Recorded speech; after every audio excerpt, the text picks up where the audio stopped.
What's up, guys? Welcome back to another video. It's your girl Jay Adele, and today is going to be, as the title said, how I ended up in the emergency room. It is currently, what is it, August 31st. Check my phone. Yes, August 31st, and I have been gone for a month. So let me tell you how I went from this to this. So Monday, I think it was July. Let's check my phone. I want to say the 27th. That's correct.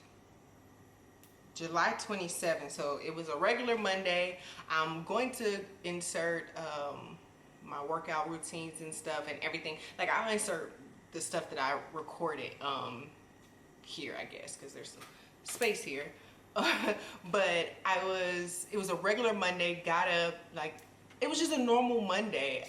Ate breakfast, I worked my shift, and I even had one of my friends come over. He helped me unmount my TV, and when I say he helped me, he did it. But anyway, I had my TV unmounted, and then I went and worked out with Mark. It was a normal day. So I want to say my friend came over around 3 or 4 o'clock, and I kind of had like this rumble in my stomach. Like, it was weird to explain, like, and it wasn't like a continuous, it was just like one, it was just like this weird kind of rumble. It wasn't a pain, it's kind of like maybe like a gas bubble or gas formation or something like that.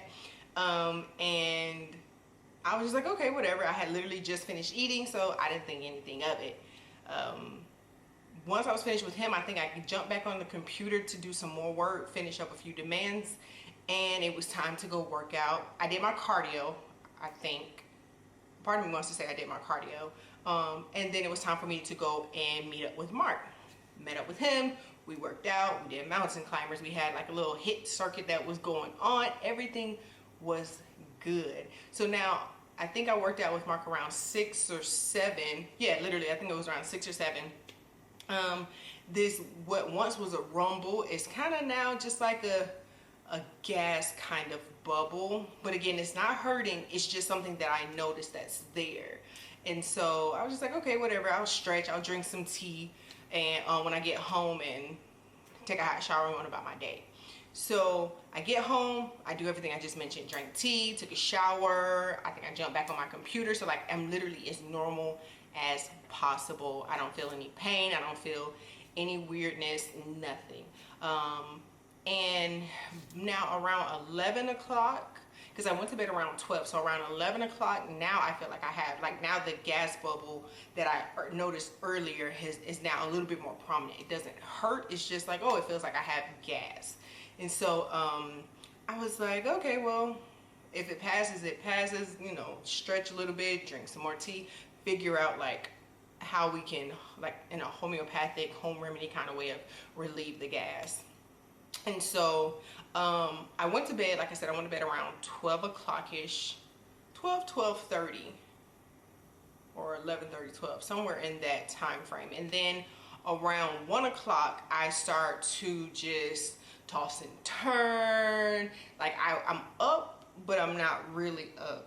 So I'm like rubbing my stomach. And funny story, like back in the day, my mom used to tell me that if you write love on a baby's stomach, so like going through the navel, so like, so think of like the belly button's here, so it's like LOVE, it'll kind of like soothe any gas. So that's what I was doing to myself, and I've always done it anytime I have some kind of stomach ache. It's just, I don't know, it's something my mom does, and it's soothing, it's nostalgic. So I did that to myself as I'm sleeping, or as I was laying in bed. I'm like literally trying to push, like I said, it feels like gas, trying to push to see if I can expel it. Nothing. And I'm just like, okay, this is uncomfortable. It's not painful yet, like I have a high pain tolerance, so it's just kind of a kind of feeling, right? It's just an uncomfortable feeling. That's the best way I can explain it. It's an uncomfortable feeling. So that's, like I said, that's around 1 o'clock. It wasn't a long process. It was like maybe 10 minutes. Nothing happens. No relief, no nothing. So now I go back, I fall back to sleep. 2 o'clock hits, and now I'm awake. I'm awake and I'm crying. I'm literally in fetal position. I mean, my knees are to my chest. I'm literally like rocking, like, Lord, I don't know what's going on, but I'm in pain. Like, it hurts. And the best way I can describe it, it felt like someone had took a jagged knife and stuck it into my belly button and just pulled up and stopped right before like my rib cage. So it's like my abdomen. It's paining me. I mean, it is just, the pain was crazy. And like I said, I have a very high pain tolerance. So I'm like, I don't know what to do. I have this weird thing about asking for help. I know pride is a sin and all that good stuff. I'm working on it. But with that being said, I was just like, I do not know. Like, I don't know what to do. This pain is severe, but I don't know if it's gas. I don't want to go to the hospital. And in my head, it's just weird. But either way it goes, it is what it is. In my head, I'm like, I'm in pain. I'm crying. And I'm like, but I don't want to go to the hospital and they tell me it's gas. And then that's another bill. And I'm just like, let me just try and wait it out or see if it'll pass. So I'm just like, this hurts. I am crying. I'm like rocking back and forth. I literally tried to stand up to see if I could move it. And when I stood up out the bed, I literally like keeled over. Like, I literally just like fell over like this. Like, this hurts. I laid back in bed. And so what I said was, I couldn't muster up the strength to be like, okay, I'm going to go to the emergency room. So I said, I'm going to go back to sleep. And in the morning, if I'm still in pain, then I'll go. And it was as if the Lord was just like, look, girl, you're going to get up one way or another. Like, get up. So I laid down, and legit, as soon as my head hit the pillow, as if to, like, for me to try and fall back asleep, the pain intensified by 10. It was just like, literally, it was like, this is the pillow, this is my head. And as soon as it hit, the pain just, it was like a burst. It was crazy. So I was like, okay, I'm awake. You got my attention. So again, I'm back now crying, trying to figure out, what am I going to do? Who am I going to call? I was like, I don't want to call 911. Because I feel like that's just really dramatic, and I didn't want to do that. There's a whole lot of stories on why I didn't want to go that route. Then I was like, I just don't know. I didn't want to wake up my brother. I literally, it was so many things going through my head. So I ended up going on Facebook. Again, this is very weird, but I went on Facebook and I saw that my homegirl, like, her Facebook said that she was up and active on Facebook. So I was like, okay, cool. Well, she's awake. That means I'm not necessarily disturbing her. Let me call her. So I call her, and by this time I'm just like crying. I'm like, Jessica, can you please? And funny enough, and she'll tell you, when she called, she heard me crying, and her first reaction, I couldn't even get a word out. She just heard me like crying, and she was like, well, I said Jessica, and she started crying, hearing me cry, and she was just like, what's wrong? Who did it? Who do I need to get? And I was like, no, can you please take me to the emergency room? And she was like, okay, I'm on the way. So my old apartment was really, really weird, and I make it through. I had to go and get a mask because I didn't have any masks in the house, so I make it from my apartment to my car to get my mask, and then, and in hindsight, I just could have got a mask from the hospital. I don't know why I did all that extra. Anyway, so yes, I went from my apartment to the car. From the car, I went and met Jessica at the front. Like, by the time I was able to like transition and shuffle through all of the whole maze that was my old apartment, she was finally here to get me. So get in the car, go to the emergency room. So of course, COVID is still a thing, and Jessica wasn't able to come in with me. So she wheeled me to a nurse. Like, there's a checkpoint. If you haven't gone to the hospital within this pandemic, it's basically like a checkpoint. Like, as soon as you go through the door, it's a checkpoint. There's a nurse. They ask you all the symptoms. Are you experiencing those symptoms? Yes or no? And depending on what you say, depending on where they take you. So considering that none of my problems was COVID related, I went to the non-COVID side. So everything is going on. So now This, you guys, I have a health condition. I've had over 12 or 13, 14 surgeries. To tell you how many surgeries I've had, unfortunately, I don't remember at this point. My first surgery was in 1991 when I was born. I don't, maybe when I was a few hours old, or maybe like, yeah, a couple of hours old, I think. Maybe like a day or two, I don't know. And now, I used to say the most recent was 2018, but of course now the most recent was 2020. So I've had a lot of surgery throughout my throughout my life. So surgery, pain, that's how I have a high pain tolerance. The concept of being in the hospital is very, very normal to me. Things that shouldn't be normal, very normal. So I'm going through this whole process, telling the nurses what's going on. They're doing intake, check my blood pressure, to check my temperature, ask me what's wrong. So I'm telling them what's wrong. Now, like I said all that about my backstory to say I've been in the hospital a lot of times. I've dealt with different nurses, and this takes the cake. This whole experience was the worst experience of my life. It was trash, okay? It was horrible. I did not like it. I don't appreciate how I was treated. Let me continue on with the story. So I get to the emergency. I get into the emergency room, go through intake, triage, and I get into a room. It's like 3. By this time, it's 3 o'clock in the morning. It's not that many people in the emergency room.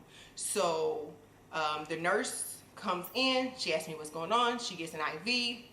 Cool. It wasn't a doctor on call that night. It was like a nurse practitioner. It was either a nurse practitioner or a physician's assistant, but it wasn't an MD.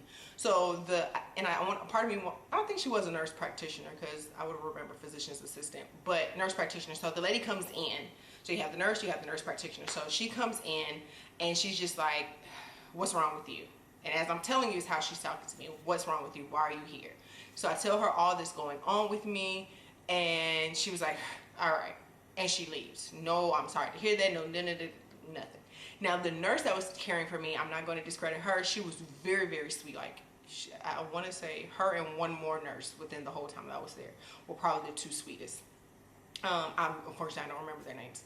But she comes in. She's just like, "Okay, so this is what we're going to do." And again, because I've had a lot of hospital experiences, I'm not naive to anything that's going on. So if I know, like, I may not tell you may not know the exact things, but if you tell a certain area, I know the protocols that's going to come. So if you say abdomen, they're going to do abdomen, pelvis, CT scan. They're going to run blood work. Like, there's certain things that I just know that they're going to do, because it's just in the nature of all the majority of the emergency room visits I've been a part of.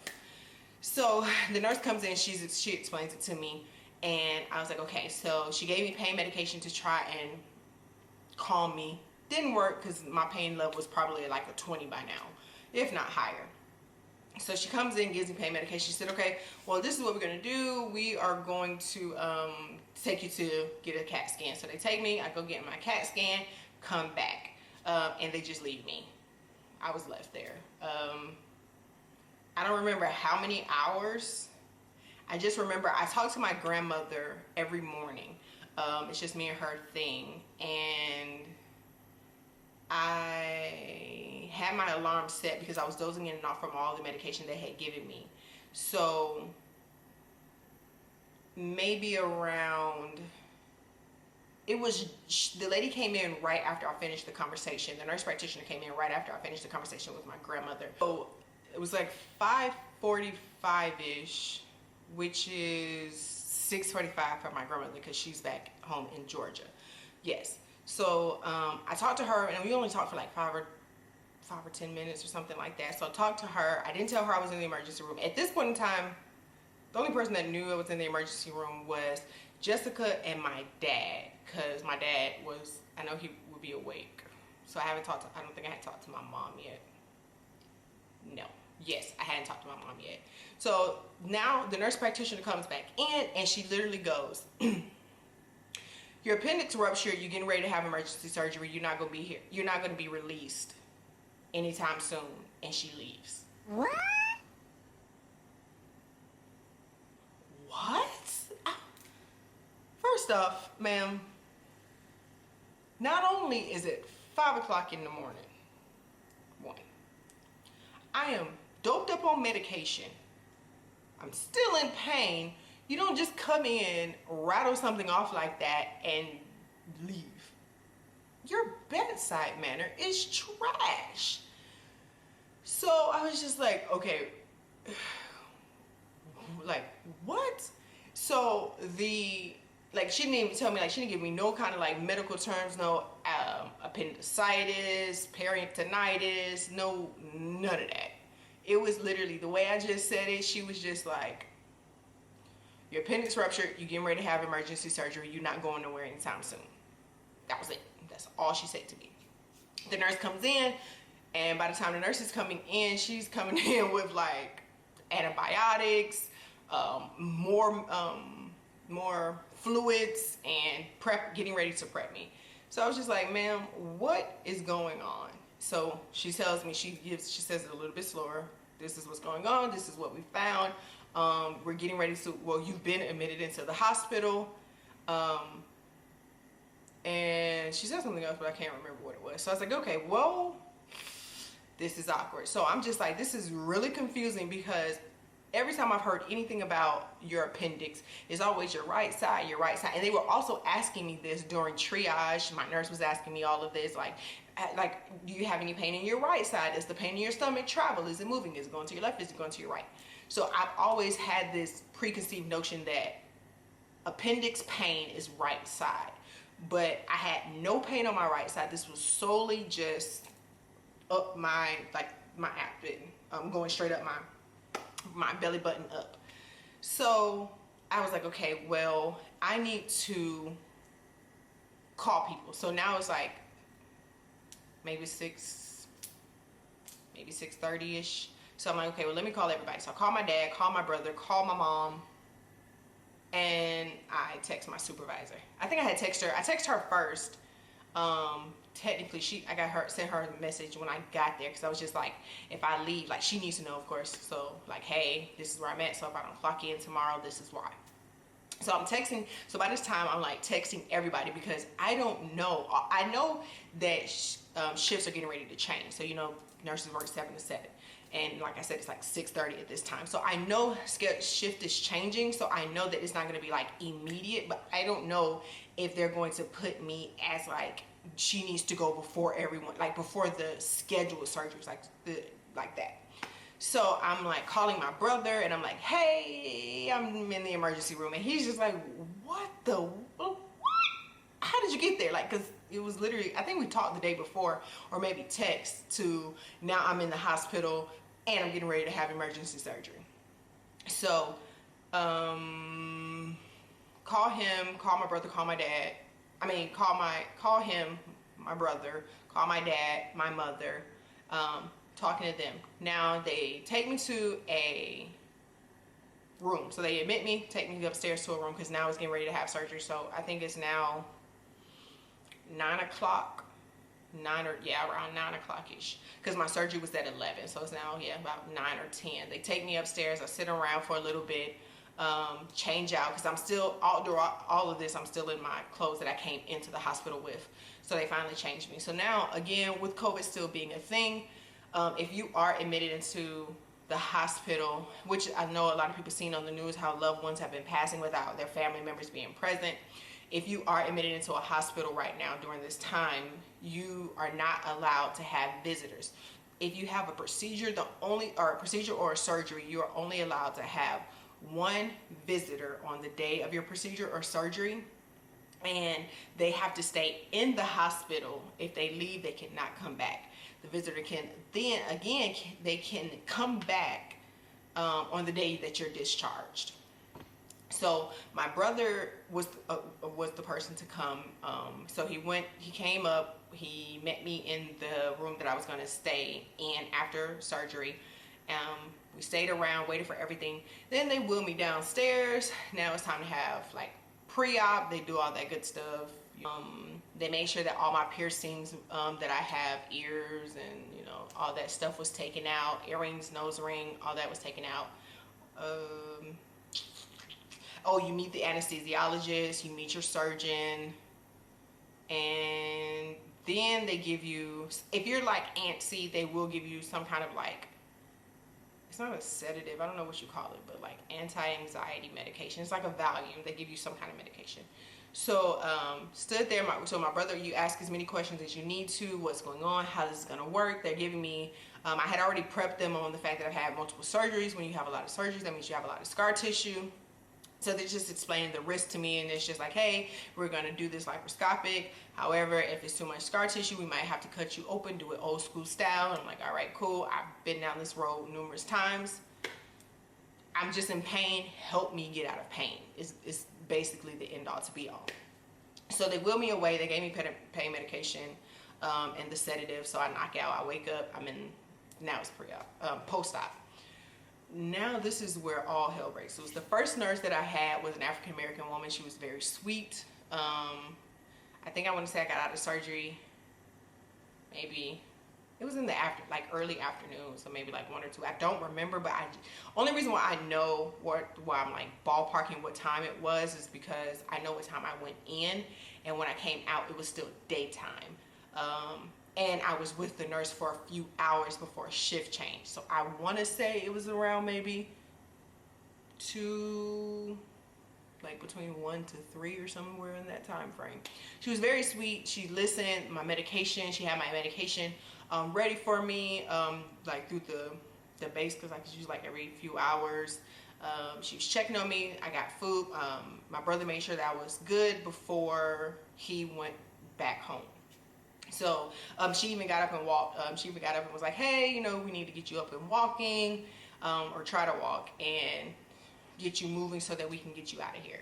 So she was very, very sweet. Now the nighttime comes and we switch people. Now I can say this is when all hell breaks loose. So I had this one nurse. I remember her name, but at the time right now I don't remember it. But she comes in and she's just like, oh, hey. Well, no, actually she didn't come in immediately. I think I had to call her to come in. So 8 o'clock, 8:30 is just when she finally comes in. I'm still in pain. Well, not still in pain, but I'm in pain. So I'm like, hey, I'm in pain and I'm nauseous. And she's like, okay, I want to say they didn't have any medication for me. No, I think that was the next night. That particular night, I said I was in pain, and I think she went to get it, but when she came, it took a while for her to come back and bring it to me, like maybe an hour. Then she gave it to me, but she didn't tell me what it was. So I had a particular pain medication in the daytime and a particular nausea medication. It worked. I was content. It was helping with my pain. By the time she came in and gave me something else, she didn't tell me what I was getting. And I want to say an hour or 2 passed, and I'm like, hey, 1, I'm still nauseous, and 2, I am still in pain. Like, this pain has not shifted a bit. So if I was like at maybe a 9, I'm now at a 9, maybe an 8.9. The pain is still there, is what I'm saying. So from there, I call her again. Again, it takes a long time. To tell you, I don't know how many people she had on that floor.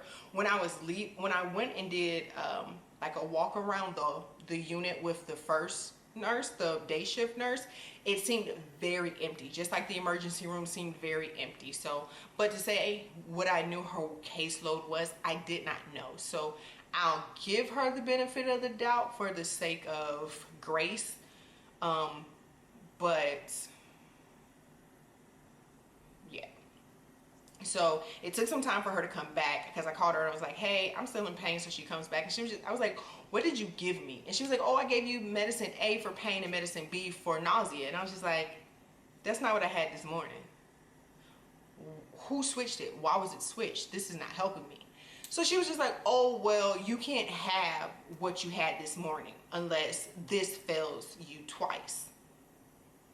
And I was like, that doesn't make any sense. If I'm telling you that this doesn't work for me, why would you make me go through pain before I'm able to get what's going to cause some type of relief? So me and her, so now she I think another hour goes by. I'm still in pain. She comes back and she gives me the exact same medication that I just said didn't work for me. She gives that to me again. And I'm like, hey, this is not working. Like, I don't understand why you're trying to give me something that I'm telling you is not working for me. And also remind you, this is still the same night. This is only like a few hours post-surgery.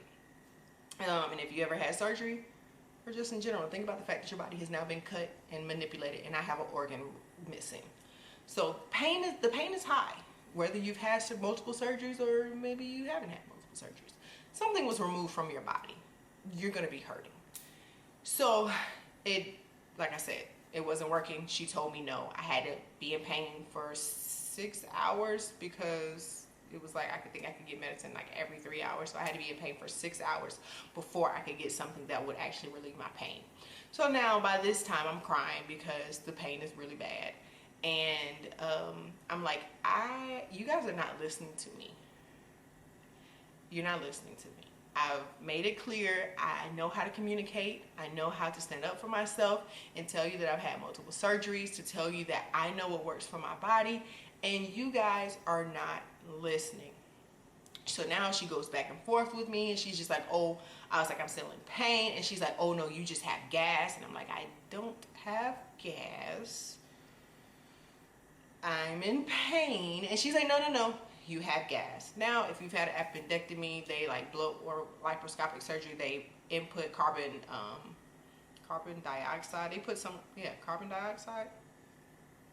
Yeah, so because carbon monoxide is the bad one. So carbon dioxide, they put something, they blow your stomach up so that they can see around with the robot, right? And so they're telling me that I still have a lot of air that's trapped in my abdomen, which was true, and that's what's causing the pain. And I'm just like, no, I've been passing wind, I've been up walking, so that might be contributing to it, but I'm telling you, I don't feel like it is. But she wanted to batter me down and say, no, that's not the case. Anyway, me and her are now arguing. We're genuinely like arguing with each other. Her as the nurse and me as a patient who I know my own body, are arguing. She doesn't want to hear me. So she says she's going to call the doctor. I don't think she ever did. She brings in a random man. I think he was like a nurse practitioner. I guess the like on-call nurse practitioner, and he starts arguing with me as well. And he was like, I'm telling him I'm in pain, and they're literally like, no, you're not in pain. You have gas. And I'm like, I'm really trying to not be stereotypical, but if someone else comes into this room and tells me and tries to downplay the feelings that I'm trying to convey to you, it's not going to be pretty, because there's nothing worse than already being in physical pain and trying to communicate that to someone that you're quote unquote supposed to trust as a practitioner of medicine, who took an oath. But it's really hard. It's a horrible feeling to not be heard in general, in any aspect. That is a horrible feeling to feel like your voice is not being heard. And so to think about amplifying that, considering the fact that you're now in a vulnerable state and you're genuinely and literally writhing in pain. So me and the doctor, like I said, me and the nurse practitioner are arguing with each other, and he was just like, he looked at the nurse in front of me and he was like, give her what she wants, but on the next round, put her back to what we had her on. And I was like, you know, I can see you. I can hear you. And I'm like, don't. Okay. So that was the first night. There was a lot of tears being shed. And ironically, one of my aunts who lives here as well, she called me in the midst of that whole debacle and kind of like tried to like help advocate for me, to speak for me, to see if another voice would help. It didn't help. They weren't listening to me. They weren't listening to my family. They were just going to do whatever they wanted to do. And again, I'm alone. I can't have family members. I can't have anyone up here with me that would have even like had tried to help get the nurses to listen to me or get the doctor to listen to me. So that was the first night. The second night comes, and the nurse, my night nurse, decides that she wants to give report. And report is like you're telling the oncoming nurse about about the patient, like can they walk, can they talk, are they this, are they that. You're just giving a detailed list of like your patient so that they'll be able to help them. So she did it in front of the door, and I could hear her. And she was just like, oh yeah, she's always saying that she's in pain, and one thing you should know is that she's not naive. She'll tell you that she's had other surgeries. She's not naive. And so I was just like, why was that something that you had to tell her? Like, why did you? And it wasn't in a state of like, hey, listen, we can't run game on this one. I don't even know how to explain the tone. The tone wasn't like it was just a bad tone. It was a negative tone. Like it was like she was trying to say it as a smart ass. Like she's not naive. Like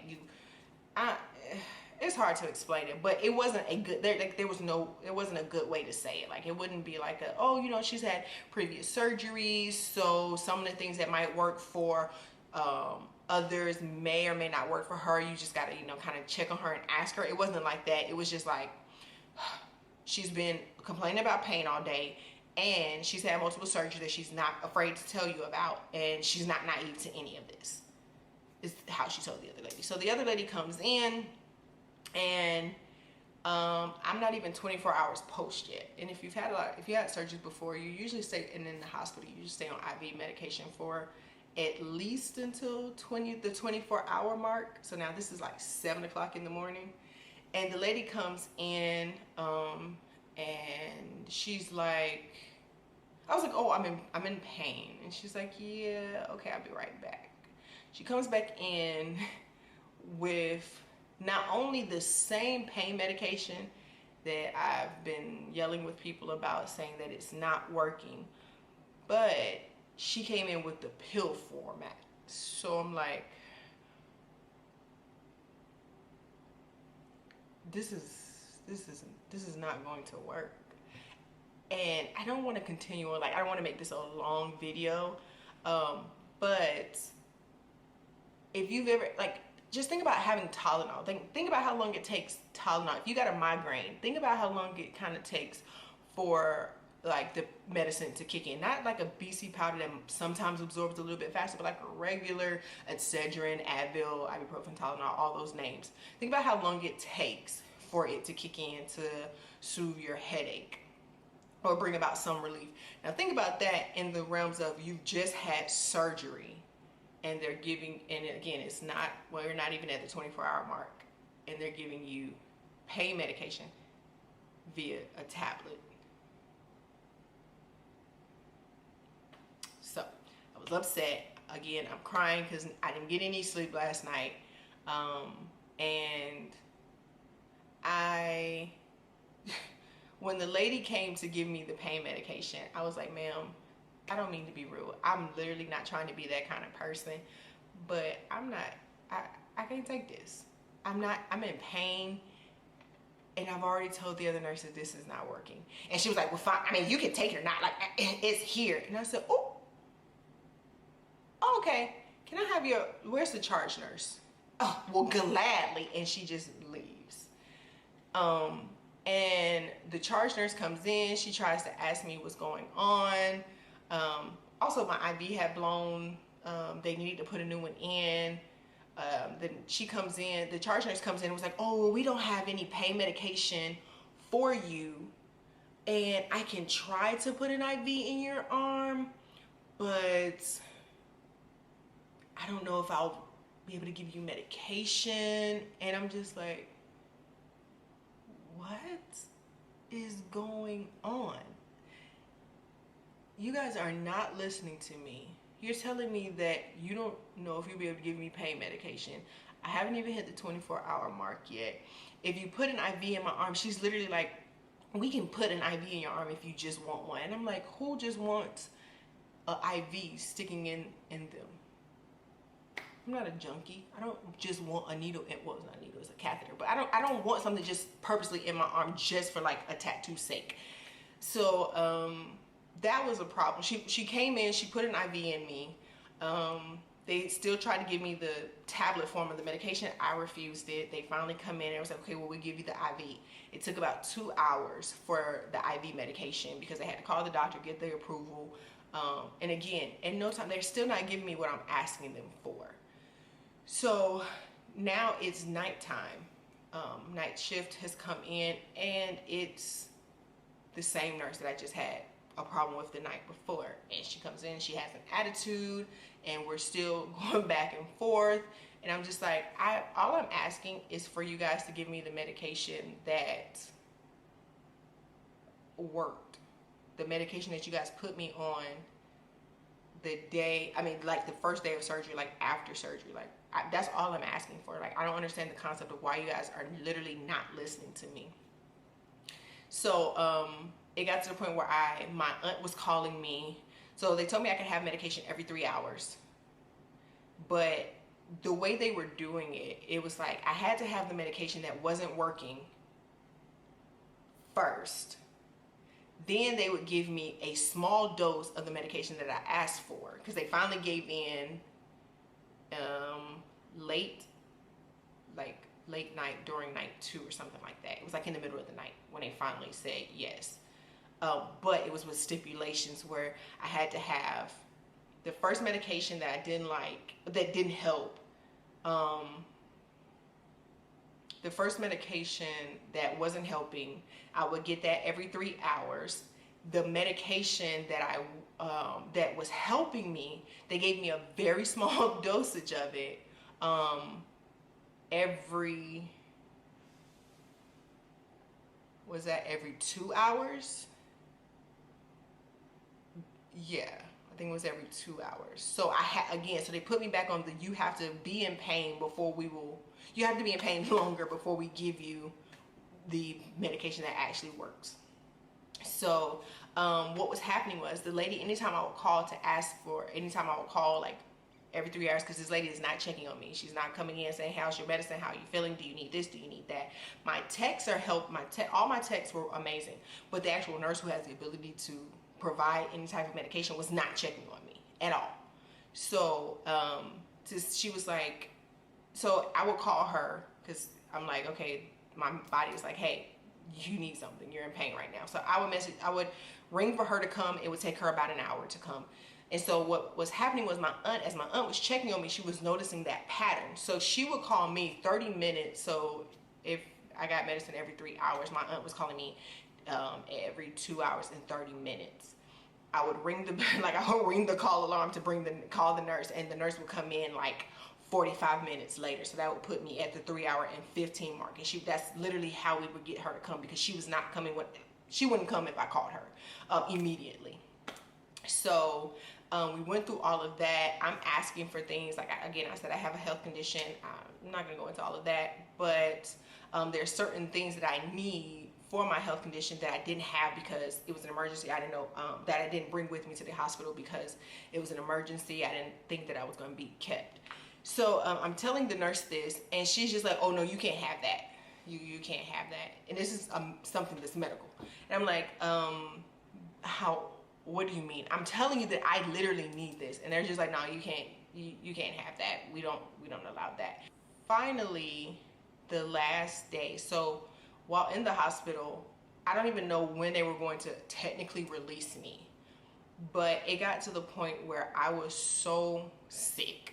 I did not feel good. Like, when you have surgery, you would tend to improve. Like, you shouldn't still feel as bad as you did when you came in, depending on how bad your surgery was, but you should feel some sort of relief. In the case of like an emergency like that, you should feel some sort of relief. So I'm literally like not feeling good. I don't trust the doctor. I don't trust the nurse.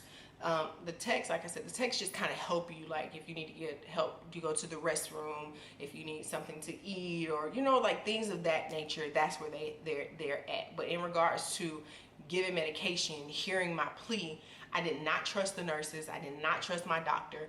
So I'm just like, I can't do this anymore. And this a lot of women of color have been dying in the hospital because their needs are not being met. If you look at Tamar Braxton and Serena Williams, both have cases where the doctors did not listen to them, and they literally had to stand up and say, hey, for Serena Williams, like, hey, you guys need to check me out, like something is wrong, before they actually listen. I've seen there's been a lot of information, a lot of documentaries, a lot of information that's on the news that talks about how in the medical field, Black women are not there. We're not listened to, especially when it comes to the idea of pain. If you look up like the doctor of gynecology, he used to practice on Black women without medication, and it just from there grew into this sense that Black women pain tolerance is higher than others. So when it comes to us expressing our pain, we're not being heard. My aunt who was helping me also had to speak on her sister, my other aunt's behalf when she went through breast cancer. And I've seen cases of it as well with my mom. My mom, when she went through breast cancer, it's just out there. But it's just, it's been a thing, a pattern, that's the word, a pattern of a lot of women of color whose voices haven't been heard. And like I said, at this point in time, I'm in a lot of pain. And majority of the surgeries that I have had were in my childhood. So I had parents advocating for me. And then also the sympathy level of my child is different. The few that I've had in my teenage into adult life, it wasn't a case like this. And then also, I've always had, any surgery I've always had someone by my side. So if it is a case where I might be in and out because of pain medication, someone is speaking up for me or watching over me. So in this case, I literally had no one. I had people, I had family, I had friends calling me, FaceTiming me, you know, trying to be there, but for a physical presence, there was none for me. And at this point in time, I just did not feel safe in those in that doctor nor those nurses' hands. So I had called the nurse, and I told the nurse to have the doctor come see me. It took some time, and I was like, they was like, oh, well, he didn't have plans to come up to the hospital today. And I was like, tell the doctor I want him to come up here now. He needs to send me home. So when the doctor arrived, he was weird. Like, you could tell that I had messed up his schedule. He didn't have the best like kind of attitude. And he was just like, he like walked in and he was like, you want to go home? And I was like, yeah, I do. And I told him everything was happening. I said, I'm not being heard. I don't know why one night I didn't have medication being prescribed to me, and I'm a surgical patient. I don't understand why the nurse isn't helping me or conveying or trying to tell you that I'm in pain and the medication that you have prescribed isn't working. I said, and then I asked her this for my particular need, my medical need, and she told me she called you and said, you told her no. This man literally looked me in my face and said, she didn't call me last night. I said, oh, she didn't? He said, no. He said, and what you're asking for, we keep it, I'm sure we keep it in the supply closet. We have them. I said, oh, okay. Well, listen, everything you just told me solidified my gut feeling of I need to go home. I need to get the hell out of here. My sister-in-law is a nurse, and if all else fails, I have no problem going to their house to have her check on me to make sure, to see if I need to go to another hospital. But you guys need to get me off from under your care. So he let me go home. I went home, and then I had to move from one apartment to the other. Luckily, I had hired movers and everything like that. My good friend Jessica, she came and helped unpack. So I did record my old apartment and my new apartment, so I'll make that a quick video. I'm still in the process of decorating. I've done a good amount, but I still have a little bit of things that I want. But anyway, that was my crazy 2020 hospital visit. It was weird. Like I said, Monday, I was literally fine, normal.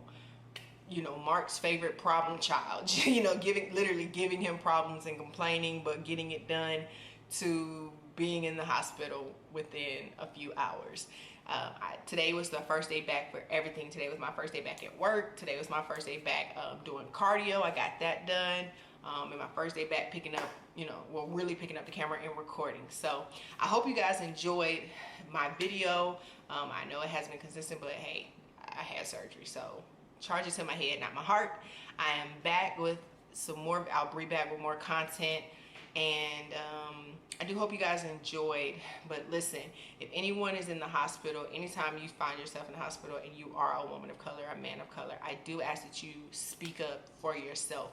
If you feel like you're not being heard, make sure that you are either calling a nurse, calling the charge nurse, calling the nurse manager. Make them listen. Like, that's the end all to be all. Make them listen. Because people are dying.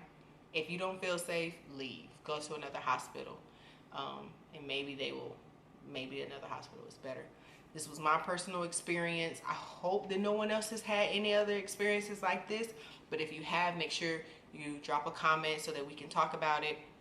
If you have any questions, feel free to drop a comment as well. But make sure that you like, comment, subscribe, and I'll see you guys in the next video. Peace. Thank you for watching my auntie show. Bye bye.